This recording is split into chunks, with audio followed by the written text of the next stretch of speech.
اور ایک وقت تھا جب ہم نے ابراہیم کو خانہ کعبہ کا مقام بتا دیا اور ارشاد فرمایا کہ میرے ساتھ کسی چیز کو شریک نہ کیجو، اور طواف کرنے والوں اور قیام کرنے والوں اور رکوع کرنے والوں اور سجدہ کرنے والوں کے لیے میرے گھر کو صاف رکھا کرنا، اور لوگوں میں حج کے لیے اعلان کر دو کہ تمہاری طرف پیدل اور دبلے دبلے اونٹوں پر جو دور دراز رستوں سے چلے آتے ہوں سوار ہو کر چلے آئیں، تاکہ اپنے فائدے کے کاموں کے لیے حاضر ہوں۔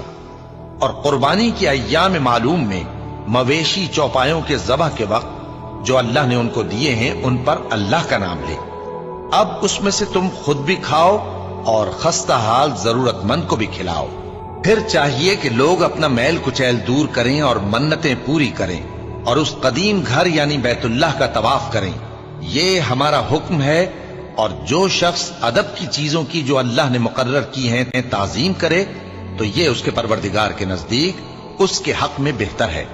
اور تمہارے لیے مویشی حلال کر دیے گئے ہیں سوائے ان کے جو تمہیں پڑھ کر سنائے جاتے ہیں، تو بتوں کی پلیدی سے بچو اور جھوٹی بات سے پرہیز کرو، صرف ایک اللہ کے ہو کر اور اس کے ساتھ شریک نہ ٹھہرا کر۔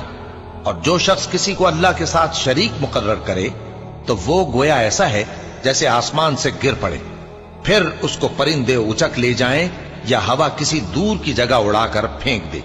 یہ ہمارا حکم ہے۔